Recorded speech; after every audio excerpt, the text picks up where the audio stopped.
फिर उसके बाद आपको क्वेश्चन पूछा जा सकता है कि ड्राई पाउडर जो एक्सटिंग्विशर है उसके बारे में आप क्या जानते हो। तो उसके लिए आपको ये आंसर देना है कि sir, dry powder fire extinguisher जो है वो क्लास ए, क्लास बी और क्लास सी फायर जो है उसके ऊपर हम इसका इस्तेमाल कर सकते हैं, इसलिए हम उसको ABC टाइप फायर एक्सटिंग्विशर कहते हैं। तो अब हम ड्राई पाउडर फायर एक्सटिंग्विशर को कैसे पहचानेंगे कि उसके ऊपर पाउडर जो वर्ड है वो लिखा हुआ रहता है और उसका जो लेबलिंग कलर है वो ब्लू कलर का रहता है, जिसकी वजह से हम उसको इजीली आइडेंटिफाई कर सकते हैं। ड्राई पाउडर फायर एक्सटिंग्विशर का जो इस्तेमाल है वो आप ऑर्गेनिक जो मटेरियल्स है जैसे कि पेपर है, कार्डबोर्ड है, वुड है, इसके ऊपर तो कर सकते हो। साथ ही साथ जो फ्लेमेबल लिक्विड है जैसे कि पेंट, पेट्रोल, इसके ऊपर भी कर सकते हो। और उसके साथ ही फ्लेमेबल जो गैसेस है जैसे कि LPG गैस है, एसिटिलीन गैस है, उसके ऊपर भी आप इसका इस्तेमाल कर सकते हो। अब बात करते हैं कि ड्राई पाउडर फायर एक्सटिंग्विशर जो है वो कहाँ पर इस्तेमाल नहीं करना चाहिए। तो जो कुकिंग ऑयल है उसके ऊपर अगर मान लो आग लगती है तो वहाँ पर आपको ड्राई पाउडर एक्सटिंग्विशर का इस्तेमाल नहीं करना है। 1000 वोल्ट के ऊपर वाले जो इलेक्ट्रिकल इक्विपमेंट है उसको अगर मान लो आग लगती है वहाँ पर भी आपको DCP टाइप फायर एक्सटिंग्विशर का इस्तेमाल नहीं करना है।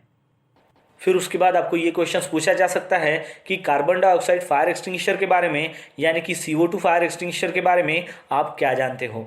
तो उसका आंसर आपको इस तरीके से देना है कि सर, तो CO2 टाइप जो फायर एक्सटिंग्विशर है वो खास तौर से जो इलेक्ट्रिकल टाइप की जो फायर होती है उसके ऊपर इसका इस्तेमाल किया जाता है।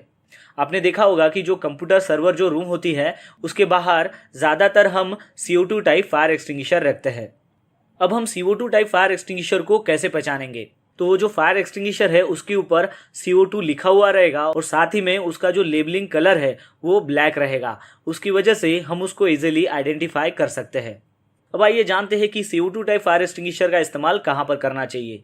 तो फ्लैमेबल जो लिक्विड है जैसे कि पेंट हो गया, पेट्रोल हो गया, इसको अगर आग लगती है तो आप CO2 टाइप फायर एक्सटिंग्विशर का इस्तेमाल कर सकते हो। और दूसरा इलेक्ट्रिकल फायर, इलेक्ट्रिकल इक्विपमेंट को अगर मान लो आग लगती है तो वहाँ पर भी आप CO2 टाइप फायर एक्सटिंग्विशर का इस्तेमाल कर सकते हो। चलिए अब बात करते हैं कि CO2 टाइप फायर एक्सटिंग्विशर का इस्तेमाल कहाँ पर नहीं करना चाहिए।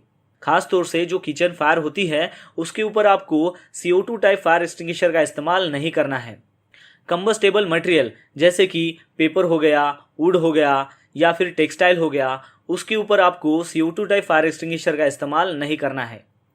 फ्लैमेबल जो मेटल है जैसे कि मैग्नीशियम हो गया, पोटेशियम हो गया, उसको अगर मान लो आग लगती है तो वहाँ पर भी आपको CO2 टाइप फायर एक्सटिंग्विशर का इस्तेमाल नहीं करना है। फिर उसके बाद आपको क्वेश्चन पूछा जा सकता है कि वेट केमिकल फायर एक्सटिंग्विशर के बारे में आप क्या जानते हो। तो उसका आंसर आपको इस तरीके से देना है कि sir, wait chemical fire extinguisher को क्लास F फायर के लिए डिज़ाइन किया गया है जिसमें कुकिंग ऑयल्स और फैट्स इन्वॉल्व होते हैं। उसको अगर मान लो आग लगती है तब वहाँ पर वेट केमिकल फायर एक्सटिंग्विशर का इस्तेमाल किया जाता है। तो अब ये वेट केमिकल फायर एक्सटिंग्विशर है उसको हम पहचानेंगे कैसे। तो उस फायर एक्सटिंग्विशर के ऊपर वेट केमिकल लिखा हुआ रहेगा और साथ ही में उसका जो लेबलिंग कलर है वो येलो रहेगा, उसकी वजह से हम उसको इजीली आइडेंटिफाई कर सकते हैं। अब इस वेट केमिकल फायर एक्सटिंग्विशर का इस्तेमाल कहाँ पर किया जाता है। जैसे कि कुकिंग ऑयल और फैट को आग लगती है तो उसके ऊपर हमें इसका इस्तेमाल कर सकते हैं। आइए अब देखते हैं कि वेट केमिकल फायर एक्सटिंग्विशर का इस्तेमाल हमें कहाँ पर नहीं करना चाहिए। जैसे कि फ्लैमेबल लिक्विड और फ्लैमेबल गैस जो फायर होती है उसके ऊपर हमें वेट केमिकल फायर एक्सटिंग्विशर का इस्तेमाल नहीं करना है। इलेक्ट्रिकल इक्विपमेंट के ऊपर अगर मान लो आग लगती है तो वहाँ पर भी हमें वेट केमिकल फायर एक्सटिंग्विशर का इस्तेमाल नहीं करना है। और साथ ही में जो फ्लैमेबल मेटल्स है उसके ऊपर भी हमें वेट केमिकल फायर एक्सटिंग्विशर का इस्तेमाल नहीं करना है। फिर उसके बाद आपको क्वेश्चन पूछा जा सकता है कि आग बुझाने का जो तरीका होता है उसका जो पास रूल होता है उसका पास रूल का क्या मीनिंग होता है। तो पास रूल में P stand for pull the pin from fire extinguisher, यानी कि फायर एक्सटिंग्विशर से सबसे पहले हमें पिन को पुल करना है यानी कि खींचना है। A stand for aim at the base of fire, यानी कि जहाँ पर आग लगी हुई है उसके बेस के ऊपर हमें निशाना साधना है। S stand for squeeze the handle, यानी कि अब हमें उसका जो हैंडल है उसे अच्छे से स्क्वीज करना है यानी कि दबाना है। और आखिरी वाला पास का यस, इसका मतलब होता है स्वीप, यानी कि sweep from side to side at the base of the fire until it appears to be out, यानी कि हमें स्वीप करना है साइड बाय साइड से। कहाँ पर? तो जहाँ पर आग लगी है उसके बेस के ऊपर। और कब तक हमें करना है? कि जब तक वो आग बुझ ना जाए। फिर उसके बाद आपको क्वेश्चन पूछा जा सकता है कि फायर एक्सटिंग्विशिंग मेथड्स यानी कि क्या होते हैं। तो उसका आंसर आपको इस तरीके से देना है कि सर, तो सबसे पहली मेथड है कूलिंग मेथड। इसमें हम क्या करते हैं कि जो फायर का जो सीन होता है उसमें से हम हीट को रिमूव करते हैं, उसे कूलिंग मेथड कहते हैं। और इस हीट को हम रिमूव करने के लिए बाय यूजिंग वाटर जो है वो इस्तेमाल कर सकते हैं, या फिर फोम टाइप जो फायर एक्सटिंग्विशर है उसका भी हम इस्तेमाल कर सकते हैं। फिर उसके बाद है स्टारवेशन मेथड। इसमें क्या होता है कि जो फायर का जो सीन होता है उसमें से हम फ्यूल को रिमूव करते हैं, उसी को स्टारवेशन मेथड कहते हैं। और ये फ्यूल को हम कैसे रिमूव कर सकते हैं? तो जो भी फ्यूल का सप्लाई है उसको हम कट करके इस फ्यूल को रिमूव कर सकते हैं। फिर उसके बाद है स्मूथरिंग मेथड। इसमें हम क्या करते हैं कि जो फायर का सीन होता है उसमें से हम ऑक्सीजन को रिमूव करते हैं, उसी मेथड को स्मूथरिंग मेथड कहते हैं। और इस ऑक्सीजन को हम कैसे रिमूव कर सकते हैं? तो उसके लिए हम CO2 फायर एक्सटिंग्विशर या फिर DCV फायर एक्सटिंग्विशर का इस्तेमाल करके हम ऑक्सीजन को रिमूव कर सकते हैं। और फिर उसके बाद हमारी मेथड है चेन ब्रेकिंग रिएक्शन।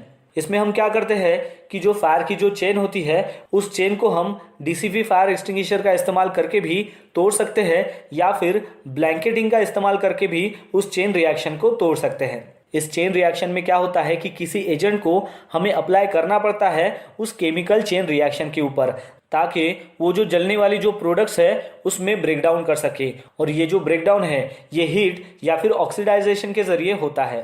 तो ये जो चारों मेथड है इसमें से अगर हमने किसी एक को भी अगर इंटरफेयर कर लिया, यानी कि किसी एक को भी अगर रिमूव कर लिया, तो हम फायर को बढ़ने से रोक सकते हैं। फिर उसके बाद आपको क्वेश्चन पूछा जा सकता है कि फायर स्प्रिंकलर सिस्टम यानी कि क्या होता है।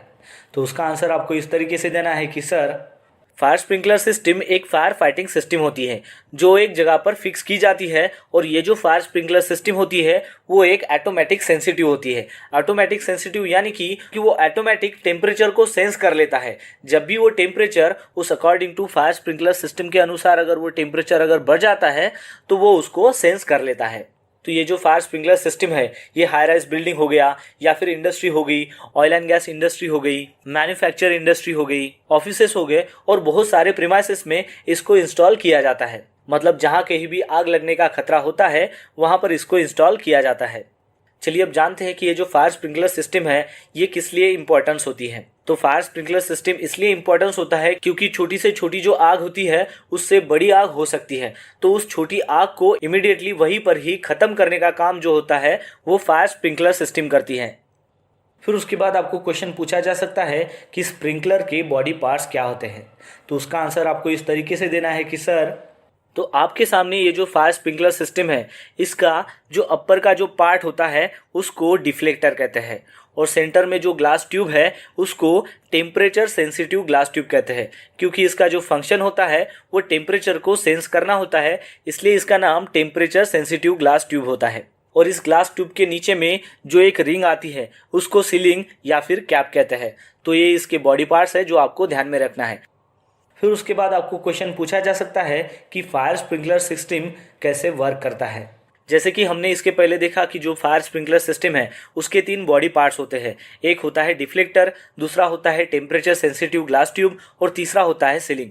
तो इसमें जो ग्लास ट्यूब होता है उसमें लिक्विड जो है वो भरा जाता है, और वो जो लिक्विड है उसमें मिक्सचर होता है अल्कोहल का, वाटर का, या फिर ग्लिसरीन या वाटर का। तो ये जो फायर स्प्रिंकलर सिस्टम है इसको ऑफिस हो, हाई राइज बिल्डिंग हो, ऑयल एंड रिफाइनरीज हो, हर जगह पर इसको इंस्टॉल किया जाता है।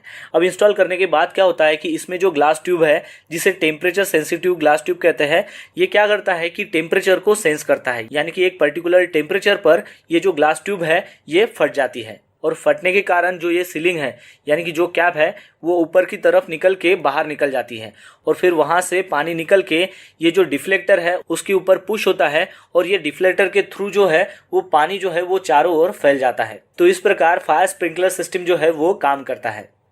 फिर उसके बाद आपको क्वेश्चन पूछा जा सकता है कि टाइप्स ऑफ फायर स्प्रिंकलर, यानी कि फायर स्प्रिंकलर के कितने टाइप्स होते हैं एज पर उसके कलर कोड के अनुसार। खास तौर से देखा जाए तो फायर स्प्रिंकलर सिस्टम के बहुत सारे ऐसे डिफरेंट टाइप्स होते हैं। वो डिपेंड करता है कि उसका एटमॉस्फेरिक टेम्परेचर जो है वो कितना है। और ये जो फायर स्प्रिंकलर सिस्टम है जो डिपेंड होते हैं एटमॉस्फेरिक टेम्परेचर के ऊपर, तो उसके अनुसार उसका जो ग्लास ट्यूब होता है उसका कलर होता है, यानी कि हर एक कलर कोडिंग का एक अलग मीनिंग होता है।